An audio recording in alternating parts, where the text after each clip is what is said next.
오늘 이 말씀을 가지고 복음의 능력이라는 제목을 가지고 함께 말씀을 나누도록 하겠습니다.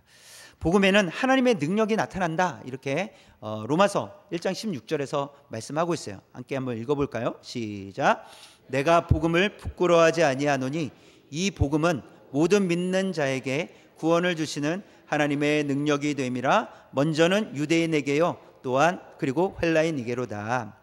네, 이 복음은 모든 믿는 자에게 구원을 주시는 하나님의 능력이 된다, 이렇게 말씀하세요. 이 말씀이 아브라함에게 어떻게 적용되고 있는지 생각하시면서 오늘 말씀을 함께 들으셨으면 좋겠습니다.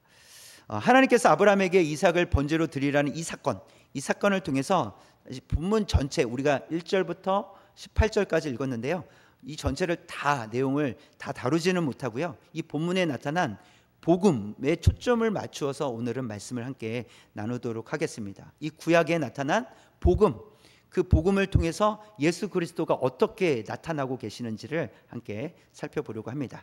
두 가지를 살펴볼 건데요, 첫 번째 한번 볼까요? 시작. 복음은 예수 그리스도이십니다. 복음은 즉 예수 그리스도를 말씀하고 있다라는 것인데요, 유대인들은 구원을 얻으려면 어떻게 해야 된다고 합니까? 율법을 지켜야 된다. 율법을 지키지 않으면 구원을 얻을 수 없다라고 유대인들은 이야기를 합니다. 그래서 그 율법을 지켜야만 구원을 얻는다고 하니 자신들은 구원을 얻고, 그 다음에 또 이렇게 신분상 낮거나 또 직업상 또 천한 그런 사람들 향해서는 구원을 얻지 못한다, 이런 생각을 가지고 있었어요. 그리고 또 기본적으로 이방인들은 구원을 얻을 수 없다, 이런 생각을 가지고 있었죠. 왜냐하면 그들에게는 하나님의 말씀, 율법이 없었기 때문에. 우리에게는 율법이 있고 그들에게는 없었기 때문에 이방인들은 구원을 얻을 수 없다. 율법을 가진 우리만, 그리고 율법을 지킨 우리만 구원을 얻는다, 이렇게 그들은 생각했다는 것이죠. 그러나 성경은 그렇게 말하고 있지 않습니다. 성경은 어떻게 얘기하고 있습니까? 오직 예수 그리스도를 믿음으로만 구원을 얻는다, 이렇게 우리에게 말씀하고 계세요. 그리고 이 구약 말씀에서도 구원의 핵심이 되신 예수 그리스도가 드러나신다는 것인데, 그러면 오늘 말씀이 예수님과 어떻게 연결이 되는지, 오늘 본문의 말씀이 예수님을 어떻게 예표하고 말씀하고 있는지를 살펴보려고 합니다. 두 가지 이게 의미를 살펴볼 건데요, 첫 번째는 장소의 의미를 먼저 살펴볼게요. 장소의 의미. 2절 한번 볼까요?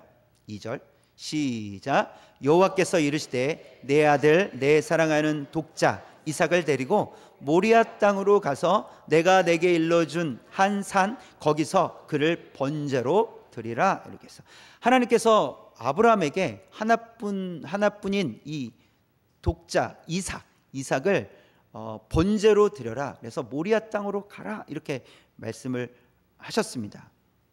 그래서 모리아 땅으로 가는데, 이 모리아 땅이 어디냐라고 했을 때 이것을 이제 살펴보려고 하는데요, 역대상 21장 18절에서 한번 보겠습니다. 처음부터 시작. 여호와의 천사가 갓에게 명령하여 다윗에게 이르시기를, 다윗은 올라가서 여부스 사람 오르난의 타작 마당에서 여호와를 위하여 제단을 쌓으라 하신지라 그랬어요. 이 역대상에서는 오르난이라고 했는데, 사무엘하에서는 아라우나의 타작마당, 이렇게 되어 있어요. 그래서 이 오르난, 아라우나 동일 인물인데요, 여기서 보시면 다윗에게라고 되어 있어요. 다윗이 제단을 쌓았다라고 했어요. 이곳이 오르난의 타작마당이라고 표현하고 있어요.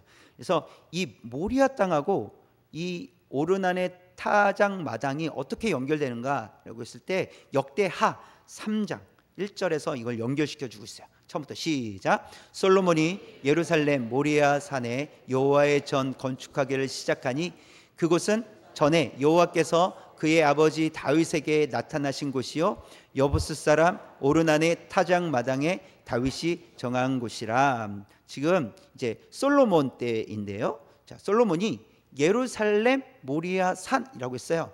그렇죠? 모리아 산은 그러니까 예루살렘은 어디에 있는 거예요? 모리아 산에 있는 게 예루살렘이에요. 아브라함은 이삭을 데리고 어디로 갔다고요? 모리아 산으로 갔죠. 그렇죠? 모리아 산, 그렇죠? 그 모리아 산. 자, 그리고 솔로몬이 이 모리아 산에 예루살렘을 예루살렘, 그러니까 여호와의 성전을 건축했습니다. 그렇죠? 그리고 그곳이 어디냐면 다윗에게 나타나신 곳이요라고 했어요. 그리고 여부스 사람 오르난의 타작 마당이라고 했어요. 그러니까 다윗이 제단을 쌓았던 곳, 그곳에서 솔로몬이 예루살렘 성전을, 여호와의 전을 건축했다라는 것을 보여주고 있어요. 그리고 이제 오늘 본문에서 이 아브라함과 이삭이 간 곳이 모리아산이었고 그곳에서 이 예루살렘을 건축했다라는 것을 보여주고 있습니다. 이렇게 연결이 된다는 것이죠. 그래서 이곳은 예루살렘이다라는 거예요. 아브라함과 이삭이 간 곳이 어디라고요? 예루살렘. 앞으로 일어날, 미래에 일어날 일인데, 건축할 곳인데 그것이 예루살렘이었다라는 것을 보여주고 있어요. 자, 이 말은 이제 이와 같은 이 아브라함, 또 다윗, 솔로몬의 이야기를 통해서 이렇게 흐름이 있잖아요. 이 흐름을 통해서 하나님께서 말씀해 주시고자 하는 것은 성전이라는 거예요. 성전을 가리키고 있다라는 거예요. 결국 아브라함을 통해서, 아직 이 구체적으로 아브라함의 어떤 이 사건을 통해서 성전에 대한 이야기가 구체적으로 드러나진 않지만, 구약 성경을 읽어보니 이 아브라함이 이삭을 번제드렸던 곳이 다윗이 제단을 쌓았던 곳이고, 그곳이 솔로몬이 예루살렘 성전을 지은 곳이다라는 것이 연결이 된단 말이에요. 즉 성전을 가리키고 있다라는 거예요. 자, 그러면 이 하나님의 의도가 있다라는 것인데, 이 성전은 결국 누구를 가리키는 것일까라는 거예요. 예수 그리스도를 가리키고 있다는 거예요. 이것이 이제 신약 성경에 나오는데요. 요한복음 2장 21절 시작. 그러나 예수는 성전된 자기 육체를 가리켜 말씀하신 것이라 라고 했어요. 성전된 그러니까 성전 대신 예수 그리스도를 말씀하고 계시는 거예요.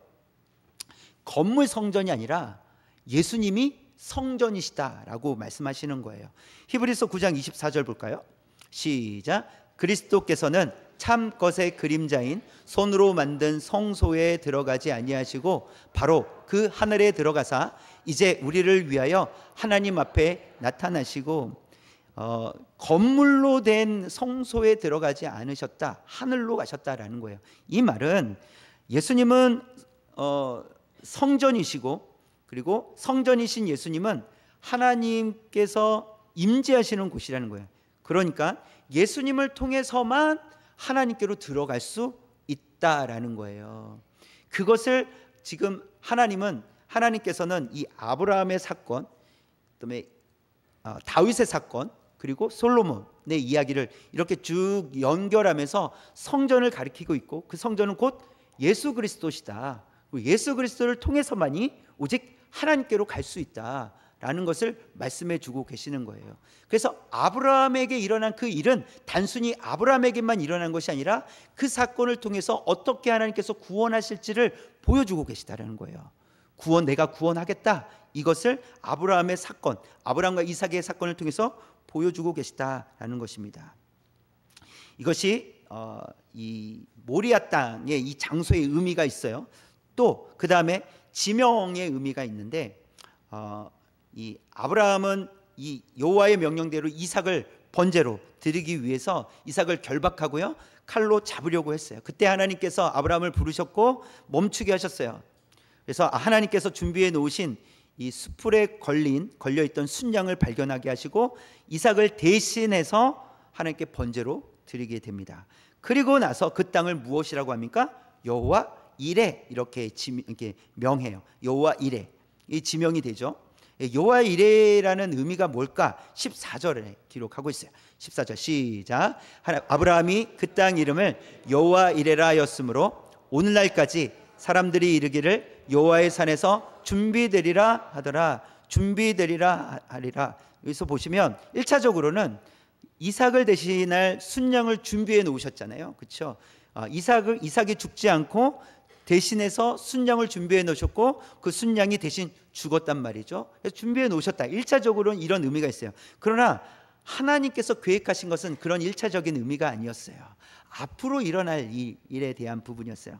그래서 하나님은 더 놀라운 일들을 계획하고 계셨는데, 이 여호와 이레란 여호와께서 준비하시다, 이런 의미잖아요. 여호와께서 준비하시다. 이걸 다르게 표현하면 여호와께서 보시리라 이런 의미가 있어요. 보신다라는 의미가 있어요. 준비하신다, 보신다, 보시리라, 준비하신다. 이건 같은 의미인데 이런 거예요. 여호와께서 준비하시는 것이 여호와의 산에서 보여질 것이다 이거예요. 하나님께서 준비하고 계신 것이 여호와의 산, 하나님의 산에서 반드시 보여질 것이다 라는 거예요. 하나님의 계획은 이루어진다 라는 것인데요. 그러면 준비되시고 보여진다는 누가 준비되고 보여진다는 것이겠습니까? 그것은 예수님께서 준비되어 계시고 예수님께서 보여지신다, 예수님을 보게 된다, 이런 의미가 담겨져 있어요. 그래서 오늘 말씀 18절에서도 내 씨로 말미암아 천하 만민이 복을 받으리니, 이것은 누구를 얘기하는 걸까요? 이것은 예수 그리스도를, 이삭을 얘기하는 것이 아니라 예수 그리스도를 말씀하고 있는 거예요. 그래서 아브라함 때부터 하나님은 이미 예수 그리스도를 예표하셨고 예수 그리스도를 통해서 구원하실 거라는 것을 말씀하고 계시는 거예요. 그래서 하나님께서는 아브라함 시대엔 지금으로부터 약 4,000년 전이에요. 4,000년 전에 예수 그리스도를 준비해 놓으셨어요. 그리고 그 예수님은 언제 오셨어요? 지금으로부터 약 2,000년 전에 예수님께서 이 땅에 오셨단 말이죠. 그래서 준비하신 그 예수님이 2,000년 전에 보여지셨다라는 거예요. 이것이 여호와 이레라는 거예요. 하나님께서 준비하셨고 그것을 보게 하실 것이다 라고 말씀하신 것이 이루어졌다라는 사실이죠. 근데 무엇을 준비하셨고 무엇을 보여주신 거예요? 예수 그리스도이신데 예수님께서 하신 일이라는 거예요. 예수님께서 우리 죄를 위해서 십자가를 지시고 그리고 부활하심을 통해서 우리 죄를 사하시고 우리를 의롭게 하신 거예요. 그래서 하나님께서 준비하신 것은 우리를 구원하시는 일을 준비하셨다라는 거예요. 그리고 그 일을 보게 될 거라는 거예요. 그리고 우리는 보았고 우리는 지금 보았기 때문에 이 자리에서 하나님을 예배하고 있다라는 사실입니다. 그리고 반드시 하나님께서 이루어 가신다는 것을 보여주고 계십니다. 그래서 예수님께서 죽으시고 부활하심을 통해서 우리는 그 부활하신 예수님을 바라볼 때 소망을 가지고 이 땅에서 살아갈 수 있게 되었다라는 사실입니다. 그것이 하나님께서 우리에게 주신 믿음이라는 거예요. 이 아브라함과 이삭을 통하여서 이 사건을 통해서 결국 예수 그리스도를 우리로 하여금 기다리고 보게 하셨는데, 그리고 역사적으로 예수님께서 2000년 전에 오셔서 우리에게 보여주셨고 그 보여주신 것으로 인해서 우리가 구원을 얻었고 우리가 지금도 주님을 찬양하고 예배하고 있다는 사실입니다. 그분을 믿으면 요한복음 11장 25절 26절 볼까요? 붉은 글씨만 시작. 나를 믿는 자는 죽어도 살겠고 무릇 살아서 나를 믿는 자는 영원히 죽지 아니하리니. 아멘. 나를 믿는 자는, 예수 그리스도를 믿는 자는 죽어도 살겠고 무릇 살아서 나를 믿는 자는 영원히 죽지 아니한다. 이것이 복된 소식이라는 거예요. 이 복된 소식을 오늘 이 아브라함과 이삭의 사건을 통해서 우리에게 말씀해 주시고 계시다라는 거예요. 직접적으로 문자적으로는 표현되어 있지 않지만 그 속에 성전을 가리키고 성전 대신 예수 그리스도, 그 예수 그리스도를 믿음으로만 구원을 얻는다, 영원한 생명을 얻는다라는 사실을 우리에게 가르쳐 주시고 계시다라는 것입니다. 이것이 복음은 예수 그리스도를 가리키고 있다. 복음은 곧 예수 그리스도이시다라는 것을 우리에게 말씀해 주고 있다라는 사실입니다. 자, 두 번째 볼까요? 두 번째 시작. 예수님은 우리를 믿음으로 살아가게 하십니다. 우리가 믿음으로 살아갈 수 있도록 우리를 이끌어 가신다라는 거예요. 믿음이 자라갈 수 있도록 이끌어 가신다는 것인데, 아브라함의 믿음이 최고 절정에 이르렀을 때가 이삭을 번제로 바칠 그때였어요. 그러니까 가장 믿음이 좋았을 때가 언제냐라고 했을 때 이삭을 바칠 때였어요. 왜 그렇습니까? 여러분, 지금 이삭을 낳을 수 없는 몸이었는데 그 이삭을 낳았잖아요. 그렇죠? 우리가 살펴보았듯이 아내 사라도 경수가 끊어졌었다고 했어요. 그런데 이삭을 낳았단 말이죠. 근데 그 이삭을 번제로 드린다는 건 죽인다는 거잖아요. 그런데 어떻게 죽일 수 있냐는 거예요. 이성적으로 말이 되지 않잖아요. 그럼에도 불구하고 아브라함은 이삭을 드리겠다고, 이제 번제로 드리겠다고 이삭과 함께 길을 떠났다라는 것입니다. 이렇게 하라고 하신 하나님의 의도가 있어요. 하나님의 의도가 있으신데 1절 볼까요? 1절 시작. 그 일 후에 하나님이 아브라함을 시험하시려고. 시험하시려고. 의도가 무엇이라고요? 시험하시려고. 이 시험은요, 테스트입니다. 학생들이 중간고사를 보잖아요. 기말고사도 보잖아요. 그렇죠? 그것은 학생들을 괴롭히기 위함이 아니잖아요. 그렇죠? 지금까지 배운 것을 잘 알고 있는지 테스트한다는 거잖아요. 그것 말씀대로 그것대로 아브라함을 지금 테스트하고 계시는 거예요. 믿음이 잘 자랐나? 어느 정도 자랐는지 한번 보자. 테스트 해보자. 그래, 믿음이 좋아졌는지 한번 내가 보겠다. 이런 계획을 가지고 계셨다라는 거예요. 하나님의 이런 의도는 신명기 말씀에서도 나타나는데요. 8장 2절, 신명기 8장 2절 볼까요? 붉은 글씨만 연속해서 읽겠습니다. 시작. 40년 동안에 내게 광야길을 걷게 하신 것을 기억하라. 시험하사 그 명령을 지키는지 지키지 않는지 알려 하심이라. 명령을 지키는지 지키지 않는지 보시겠다, 이렇게 말씀을 하세요. 그런데요, 40년은 짧은 시간이 아닙니다. 그렇죠? 긴 시간이에요. 그렇죠? 우리를 생각할 때 40년은 긴 시간이죠. 80년을 산다고 했을 때 절반이잖아요. 그래서 긴 시간입니다. 그런데요, 그들이, 이 이스라엘 백성들이 어디에서 살았어요? 40년 동안 광야에서 살았습니다. 광야에서 살았다는 것은 아무것도 없는 곳에서 살았다라는 거예요. 그곳은 농사를 지을 수도 없어요. 먹을 것을 스스로 땀 흘려 뭔가를 얻을 수 없는 땅에서 40년 동안 살았다라는 거예요. 하나님께서 만나를 내려주시지 아니하시면 하루라도 내려주시지 아니하시면 하루를 굶는 거예요. 그런 삶을 살았다. 그런 광야에서, 아무것도 없는 광야에서 살았다라는 거죠. 그러나 하나님께서는 바로 그때를 보시겠다고 하는 거예요. 그때 너희들이 내 말을 지키는지 지키지 않는지 보시겠다는 거예요. 테스트를 그때 하시겠다라고 말씀하시는 거예요. 하나님은 이런 테스트를 통해서 이스라엘 백성들이 이 광야 40년 동안에 반드시 알길 원하는 그런 의도가 있어요. 너희들이 이것을 알았으면 좋겠다라는 그런 의도를 가지고 이 테스트를 하신 것인데, 8장 3절에 있는 말씀이에요. 신명기 8장 3절. 붉은 글씨만 읽겠습니다. 시작. 사람이 떡으로만 사는 것이 아니요 여호와 입에서 나오는 모든 말씀으로 사는 줄을 내가 알게 하려 하심이라. 무엇을 알게 하시는 거예요? 사람이 떡으로 사는 것이 아니다. 하나님의 입에서 나오는 말씀으로 사는 것이다. 내가 하루라도 만나를 내려주지 않으면 너희 어떻게 살래? 무엇을 먹고 살래? 라는 거예요. 하나님의 말씀에 순종할 때, 하나님의 말씀을 따라갈 때 너희가 살게 된다라는 거예요. 그리고 40년 광야 생활은 왜 시작되었습니까? 12명의 정탐꾼이 정탐하러 갔다가 와서 10명이 우리는 이제 죽게 되었다, 우리는 가면 다 끝장이다, 우리는 살 수 없어 하고 그 보고를 듣고 이스라엘 백성들이 원망하기 시작을 하는 거예요. 그 일로 인해서 40일 동안 정탐하고 온 것을 횟수로 1년을 쳐서 40년 동안 너네 그러면 광야에서 살아라, 이렇게 하나님께서 말씀하신 거거든요.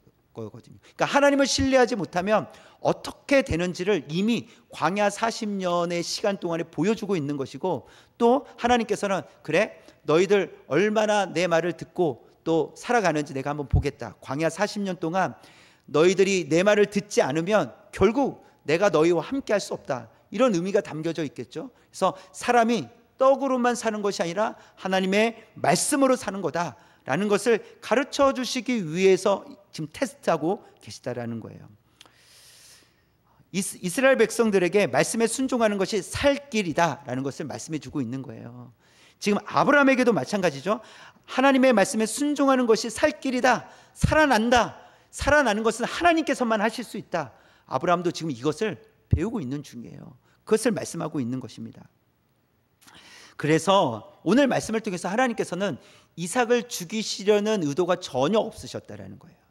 그것을 우리가 알아야 돼요. 하나님은 왜 아들을 죽이라고 하셨을까? 우리는 이렇게 이 생각에 빠져들기 쉽거든요. 그러나 하나님은 이삭을 죽이시려는 의도가 없으셨어요. 그것이 아니라 아브라함의 믿음을 테스트하고 싶으셨던 거예요. 아브라함 얼마나 잘했는지 한번 보자. 아브라함 이 일을 해내는지 한번 보자. 이 일을 할 수 있으면 앞으로 믿음의 조상으로서 역할을 잘할 수 있을 거야 라는 그런 테스트를 하게 하셨다라는 것입니다. 그렇다는 것은 여러분, 이걸 또 우리는 잘 이해를 해야 됩니다. 아브라함이 이삭을 번제로 드리지 못했을지라도 하나님은 기다려 주시고 또 다른 방식으로 아브라함이 성숙해 가도록 이끌어 가신다는 거예요.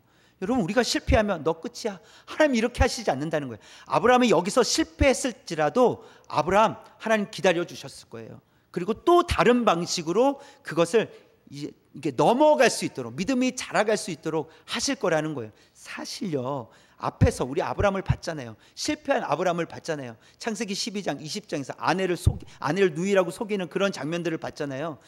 그러니까 그때 아브라함은 미성숙한 아브라함이었다라는 거예요. 그런데 오늘 보여주는 아브라함은 성숙한 모습의 아브라함을 우리가 보고 있는 거예요. 하나님께서 뭐라고 말씀하세요? 아브라함 많이 자랐구나, 됐다, 스톱, 죽이지 않아도 된다. 내가 이삭을 죽이려고 한 게 아니야, 너를 테스트한 거야, 이렇게 말씀하시는 거예요. 베드로를 예를 들어서 한 번 더 설명해 드리면, 베드로는 예수님을, 난 결코 예수님 떠나지 않겠습니다, 이렇게 호언장담을 합니다. 그런데 이제 예수님께서 겟세마네 동산에서 기도하신 이후에 붙잡혀 가시잖아요. 그 뒤를 졸졸졸 이렇게 무서워가지고 멀리서 졸졸졸 따라가면서 결국은 이제 예수님께서 고문을 당하실 때 그 주변에서 이제 베드로를 보고 너 저 예수와 함께 있었던 사람이지, 이렇게 딱 했을 때 뭐라고 합니까? 아니다, 이렇게. 아니다, 나 그런 사람 아니야, 나 저 사람 몰라, 뭐 이렇게. 몇 번 부인합니까? 3번을 부인해요. 사실 첫 번째 부인했을 때는 내가 이러면 안 되지, 이럴 수 있잖아요. 내가 왜 그랬을까? 그러면 두 번째는요, 좀 돌이켰으면 얼마나 좋아요, 그렇죠? 정신 차리고, 그래, 내가 약간 실수했지만 내가 다시 마음을 가다듬고, 그래, 나 예수님의 제자다, 이렇게 했으면 얼마나 좋아요. 근데 3번이나 그 기회를 놓치고 말았다라는 거예요. 그러면 베드로는 그렇게 끝났습니까? 아니에요. 예수님은 기다려 주셨고 또 다른 방식으로 베드로를 이끌어 가시는데, 어떤 방식이었냐면, 예수님께서 부활하신 이후에 갈릴리 바다에서 이제 예수님께서 베드로에게 물으십니다. 베드로야, 너 이 사람, 다른 사람들보다 나를 더 사랑하니? 이렇게 물으세요. 베드로가 뭐라고 대답합니까? 주님이 아십니다, 이렇게. 주님이 아십니다. 좀 소극적인 대답이긴 해요. 네, 그렇습니다. 예전 같았으면 그렇게 대답했을 거예요. 네, 그렇습니다. 그런데 3번 부인했잖아요. 뭔가 찔리는 게 있었던 것 같아요. 그래서 그렇게까지는 자신 없는데, 주님 아시지 않습니까? 주님 제 마음 아시잖아요, 이렇게 이제 대답을 하는 거였어요. 근데 예수님 몇 번 물어보십니까? 3번을 물어보세요. 3번을. 근데 3번을 물어보실 때 세 번째 베드로 마음이 조금 힘들었어요. 또 물어보시네, 나를 못 믿으시는 건가? 이런. 그런데 베드로는 동일하게 대답을 합니다. 주님이 아십니다. 무엇을 말씀해 주고 있냐면, 베드로는 실패했었어요. 부인했었단 말이에요. 근데 그대로 끝나지 않고 예수님은 또 다르게 테스트 하시는 거예요. 너 나 사랑하니? 네, 주님이 아십니다. 근데 또 똑같이 너 나 사랑하니? 이걸 재차 3번을 묻는다는 것은 나를 못 믿으시는구나, 어떻게 하면 좋아, 막 그래서 몰라요, 막 이럴 수도 있잖아요, 대답이. 그러나 그것을 통과해내는 베드로를 지금 보여주고 있는 거예요. 그래서 우리가 때로는 실패하더라도 거기서 끝나지 않는다는 거예요. 실패하지만 또 다른 방식으로 우리가 성숙해져 갈 수 있도록 하나님께서 테스트하신다는 거예요. 그리고 결국은 우리를 자라도록 이끌어 주신다라는 것을 보여줍니다. 여러분, 아브라함이 실패가 많았었지만 점점 성숙해지고 있는 아브라함을 우리가 보게 되는 거예요. 그리고 오늘 말씀을 통해서 그 절정, 이 믿음이 정말 많이 자랐구나. 아브라함 대단한데? 우리가 아브라함이 왜 대단하다고 해요?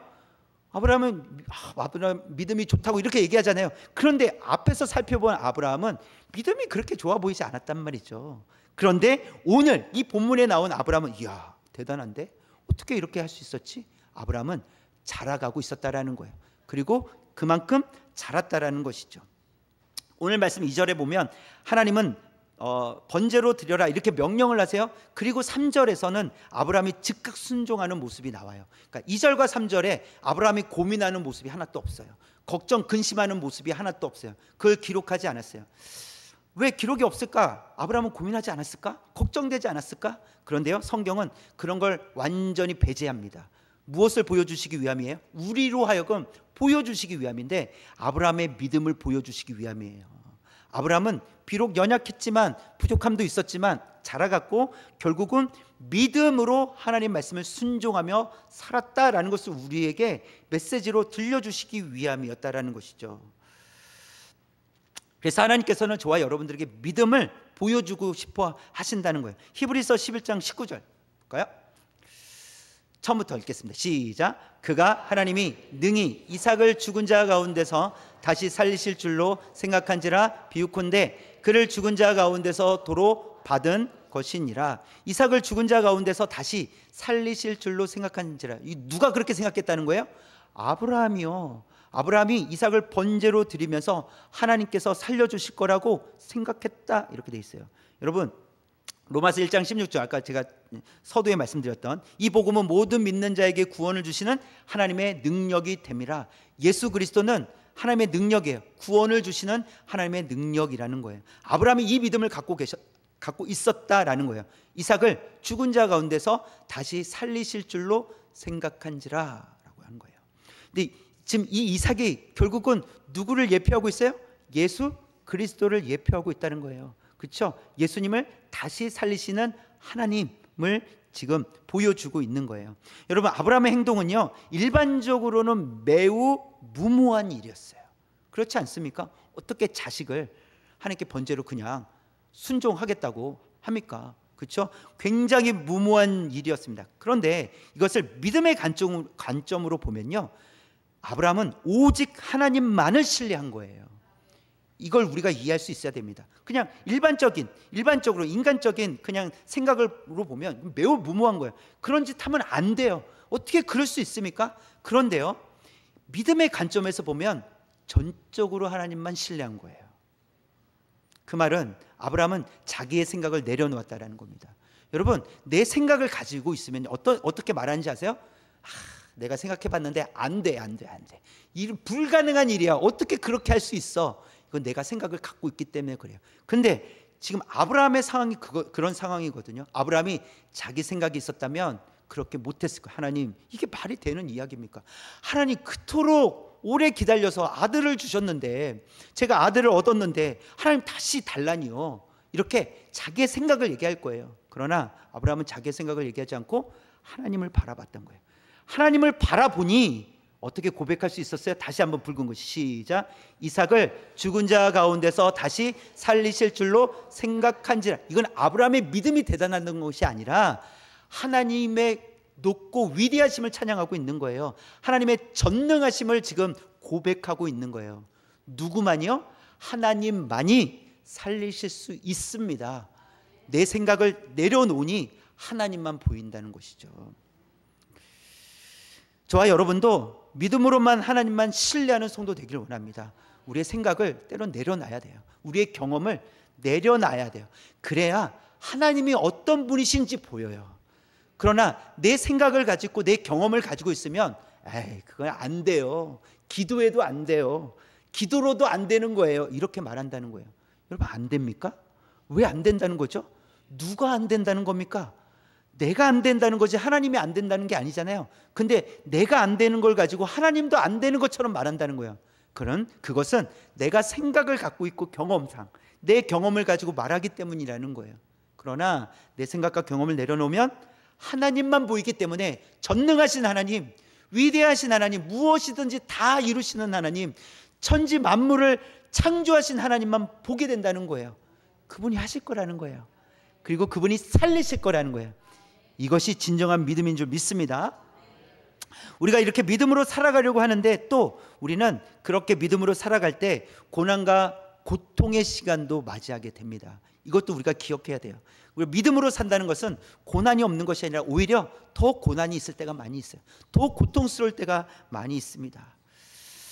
그때 하나님께서는 우리가 하나님을 온전히 바라볼 수 있도록 테스트, 시험 보실 수 있어요. 우리는 시험 준비를 항상 하고 있어야 돼요. 언제 시험 보지? 하나님께서 분명히 시험하십니다. 시험 보실 거예요. 그때 우리는 어떻게 해야 되겠습니까? 하나님 말씀에 순종해야 되는 거예요. 순종. 그 순종 한번 놓치잖아요. 기회를 한번 놓친 거예요. 그러면 또 시간이 좀 필요하겠죠. 또 다시 한번 테스트를 하게 될 겁니다. 여러분, 하나님은 우리를 향해서도 하나님의 말씀을 듣는지 듣지 않는지 분명히 테스트하십니다. 그런데 언제 테스트하실까요? 광야와 같은 그 시간에, 우리가 어렵게 느껴지는 그 시간에 하나님을 바라보는지 바라보지 않는지, 그 시간에 내 생각을 가지고 살아가는지, 내 생각을 내려놓고 하나님만 바라보는지를 하나님께서 보신다는 것입니다. 왜 그러실까? 왜 이렇게 테스트하실까? 에베소서 2장 10절 처음부터 끝까지 시작. 우리는 그가 만드신 바라 그리스도 예수 안에서 선한 일을 위하여 지으심을 받은 자니, 이 일은 하나님이 전에 예비하사 우리로 그 가운데서 행하게 하려 하심이니라. 하나님의 뜻을 행하도록 하기 위해서 우리가 자라가야 된다는 거예요. 우리가 자라가도록 하나님 테스트하시겠다라는 거예요. 하나님께서 계획하신 일들이 있다라는 거예요. 그것을 우리에게 맡기시겠다라는 거예요. 근데 우리가 그냥 있으면 안 되잖아요. 이건 자라가야 되죠. 그래서 예수 안에서 선한 일을 위하여 우린 지음받았고, 그 일을 행하기 위해서 하나님 우리를 테스트하신다는 거예요. 그런데요, 우린 때로는 그렇게 살아가고 싶은데 믿음이 연약해서 순종하기 어렵습니다, 이렇게 고백할 때도 있어요. 순종하기 어렵습니다. 하나님, 저 지금은 순종하기 어렵겠습니다. 하나님, 어떻게 하면 좋겠습니까? 우리가 이럴 때가 있어요. 그러면 하나님은 또 다음 기회에 또 다른 테스트를 하시게 될 거예요. 그런데 우리가 기억해야 될 게 있어요. 순종이 얼마나 유익한지를 우린 기억해야 돼요. 성경에 보면 여러분, 순종하여 돌기만 했는데 여리고성이 무너졌잖아요. 이게 순종의 힘이라는 거예요. 순종하여 어린 양의 피를 문틀에 발랐는데 죽음을 면하게 되었어요. 이게 순종의 힘이라는 거예요. 유익하다는 거예요. 또 순종하여 잠잠히 서 있기만 했는데 홍해가 갈라지네요. 내가 한 일이 없어요. 그냥 말씀에 순종한 거예요. 또 순종하여 300명의 나팔을 불고 소리만 쳤더니 13만 대군이 서로 죽이며 그냥 끝나버리는 거예요. 승리하게 되는 거예요. 여러분, 우리가 믿음이 연약해서 지금 당장 순종하기 어렵다라고 고백할 수 있어요. 그러나 성경의 말씀에 보니까 이게 순종하는 것이 어떤 정말 뭔가 뛰어나고 훌륭해서가 아니라 그냥 하나님께 맡겨드리고, 내 생각을 내려놓고 하나님만 바라보고 하나님께 맡겨드리는 거예요.